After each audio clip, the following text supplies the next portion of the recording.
Bueno, nosotros somos estudiantes del Instituto Tecnológico de Comitán de la carrera de Ingeniería Industrial en el Sistema Virtual y estamos elaborando este video sobre el subtema de filosofías manufactureras, como son el taylorismo, fordismo y toyotismo, para la materia de sistemas de manufactura 1.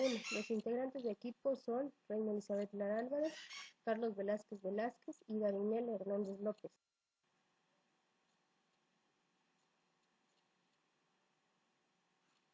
Como primer filosofía tenemos el taylorismo, que fue creado por Frederick Taylor. A él debemos su nombre y el periodo de vida de este personaje fue de 1856 a 1915.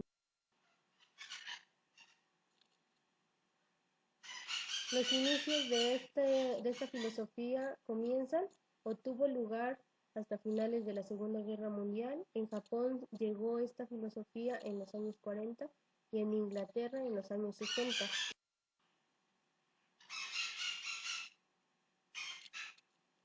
Los puntos clave de la filosofía de Taylor. Bueno, el primero es la organización de trabajo, es la más importante para la buena marcha de la empresa. En él, Taylor creía que la organización de los trabajadores tenía que ser lo más importante para que la empresa marchara de una forma buena. En el número 2, el trabajador recibe órdenes, apoyo y asesoramiento de expertos. Aquí comienza la especialización de los trabajadores, o sea que no podían hacer trabajos multidisciplinarios, sino que se tenían que centrar en uno solo. En el 3, las empresas dejaban a los trabajadores la organización del trabajo. Al principio, se tenía que las empresas dejaban a cargo de los trabajadores su organización y prácticamente ellos organizaban cómo iba a ser la forma de trabajo para el procesamiento de cualquier cosa que estuvieran produciendo. Los principales puntos para luchar contra ciertos factores que según Taylor afectaban la productividad eran: para eliminar principalmente la holgazanería de los trabajadores, es decir, que los trabajadores no estuvieran platicando con otros compañeros, entonces por eso tenían sus propios espacios, o se entendía que con esta filosofía comenzara la especialidad de cada uno de ellos y cada uno estuviera centrado en lo que estaba haciendo. El segundo era pelear contra los viejos sistemas de dirección, ya que son sistemas no eficaces y no productivos. Prácticamente como tenían ciertos antecedentes de dirección, que los que mandaban eran ciertas personas, pues prácticamente ellos decían cómo iban a trabajar. Entonces, por eso Taylor comienza lo que es esta filosofía, dando a conocer que los trabajadores tenían que organizarse para comenzar su trabajo o para realizarlo de una forma eficiente. Para continuar con las filosofías, les daré a conocer el tema Fordismo. El término Fordismo se refiere al modo de producción en serie que llevó a la práctica Henry Ford, fabricante de automóviles de los Estados Unidos.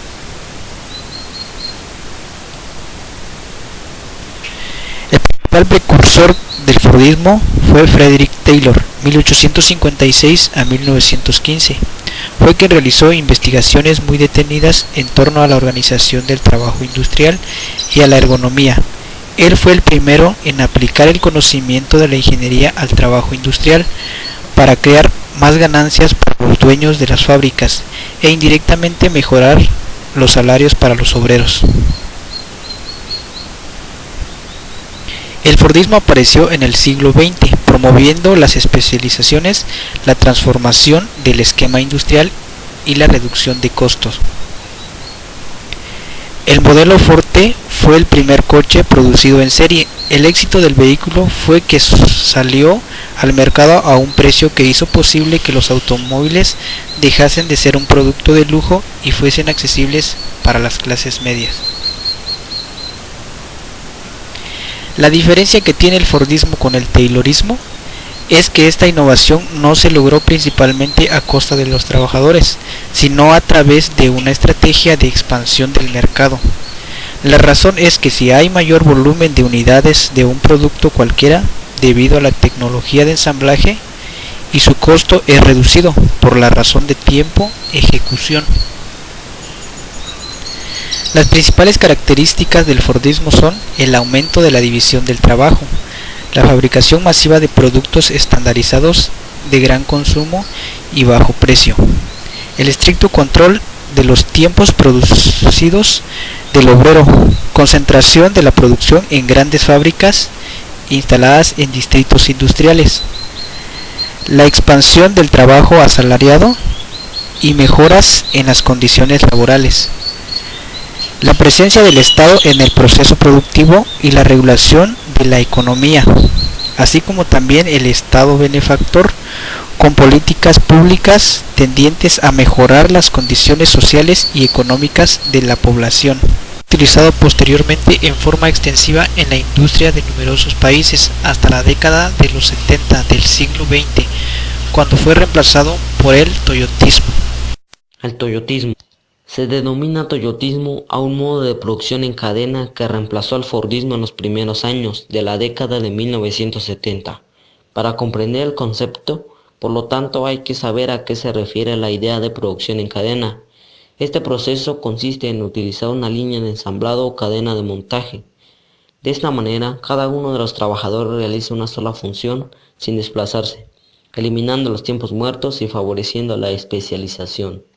El Fordismo, en este contexto, apostaba a reducir los costos e incrementar la producción. El toyotismo se trata de un método de organización de los tiempos en la industria que introduce cambios al Fordismo. Su impulsor fue Taiichi Oh, un ingeniero de Toyota. Evitar las acciones que no son necesarias, basándolas en el precepto de justo a tiempo. El toyotismo busca producir solo aquello que se necesita y en el instante preciso en que se necesita. Así el trabajo se flexibiliza y la mecanización pierde preponderancia. El toyotismo fue uno de los pilares fundamentales del sistema de producción en Japón y luego de la primera crisis del petróleo. Poco a poco fue reemplazando al Fordismo como referencia a la producción en cadena. Sus principales aportaciones en la industria. Sus aportaciones fueron una economía que tenga un crecimiento aceptable y un control amplio de mercados externos, una reestructuración económica, social y política, nuevas relaciones industriales en las grandes empresas de Japón y el resto del mundo, una línea de montaje en la producción, empresas y sectores industriales donde empezó a ser utilizado el toyotismo. El toyotismo trae consigo una serie de modificaciones en los procesos de producción que empezaron a ser implantados en la fábrica de Toyota y que se fueron progresivamente extendiendo a otras corporaciones. Por ejemplo, en 1986 la fábrica de Nissan en Sunderland surge con un modelo totalmente implantado, o la de McDonald's. El argumento central del toyotismo es que la tecnología necesaria para la implantación del sistema de producción flexible demanda una fuerza del trabajo apta para un proceso laboral donde la inteligencia del obrero debe ser movilizada, de modo que la separación taylorista entre el pensar y el hacer es transformada para que el obrero pueda hacer que de manera continua sugerencias e implementar cambio en un proceso productivo. A esta característica se le denomina Kaizen.